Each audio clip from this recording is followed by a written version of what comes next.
మెడ్ plus లో అదే medicine అదే క్వాలిటీ, మార్కెటింగ్ డిస్ట్రిబ్యూషన్ ఇంకోటి అంటూ వీళ్ళకి అదనపు ఛార్జీలు ఉండవు. అందువల్లే 50 to 80% డిస్కౌంట్ లో మనకు అందిస్తున్నారు.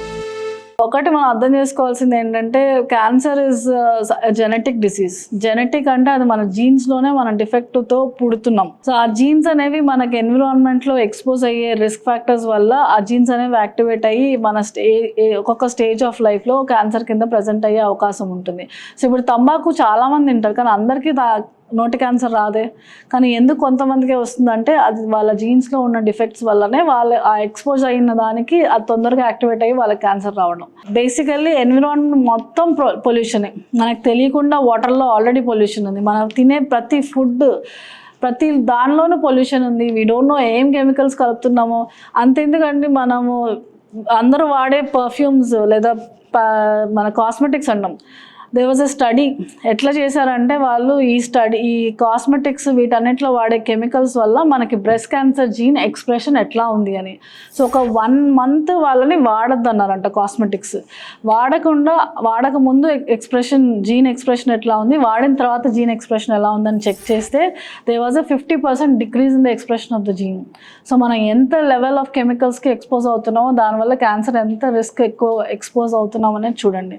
సో బేసికల్లీ మనం అన్నిటిని అయితే అవాయిడ్ చేయలేం. సో ఒకటి మనం చేయగలిగింది ఏంటంటే హెల్దీ లైఫ్ స్టైల్ మెయింటైన్ చేసుకోవడానికి మనం హెల్దీగా ఉంచుకోవడానికి ఎక్సర్సైజ్ అనేది చేయాలి. సో అందరూ అన్ని ఫామ్స్లో ఎక్సర్సైజ్ చేయలేకపోవచ్చు. సో ఒక సింపుల్ స్టెప్ ఏంటంటే వెజిటబుల్స్ తినాలి. మన మేజర్ మీల్స్ ముందు ఒక 4 కీరా ముక్కలు సాలడ్ తిన్నా, ఒక 4 కీరా ముక్కలు, 2 క్యారెట్ ముక్కలు, 2 టొమాటో వెజిటబుల్స్ అనేది తింటే అది చాలా మనకి డైజెషన్కి హెల్ప్ అవుతుంది. ఫైబర్ కంటెంట్ ఉండడం వల్ల షుగర్ స్పైక్స్ కూడా రావు. సెకండ్ పాయింట్ ఏంటంటే ఇప్పుడు మేజర్ మీల్ తిన్న తర్వాత ఒక ½ an hour తర్వాత ఒక 10 minute brisk walk, wherever you are ఎక్కడ ఉన్నా కానీ ఒక 10 minute బ్రిస్క్ వాక్ చేయడం వల్ల మీరు ఏది తిన్నా కానీ అది ఇమీడియట్గా షుగర్ స్పైక్ అవ్వకుండా చేస్తుంది. సో అది అలాగే మీరు 3 times a day చేశారంటే ఆల్రెడీ 30 minute వాక్ అయిపోతుంది. అలాగే దీంతో పాటు ఒక 30 minutes every day some form of exercise, ఒక డాన్సో, యోగానో, వాకింగ్, జంపింగ్, ఎనీథింగ్ ఏది ఎవరికి నచ్చితే ఆ ఫార్మ్ ఆఫ్ ఎక్సర్సైజ్ మనం చేసుకుంటే మన ఫిట్నెస్ లెవెల్స్ అనేవి మంచిగా ఉంటాయి.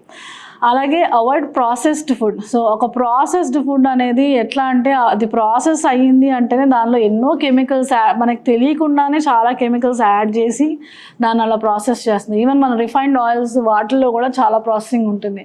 సో వీటన్నిటిలో యాడ్ చేసే కెమికల్స్ వల్లనే మనకి ఈ క్యాన్సర్ జీన్స్ అనేవి ఎక్స్ప్రెషన్ అవుతూ ఉంటాయి. సో ప్రాసెస్ ఫుడ్ని ఎంత వీలైతే అంత అవాయిడ్ చేయాలి.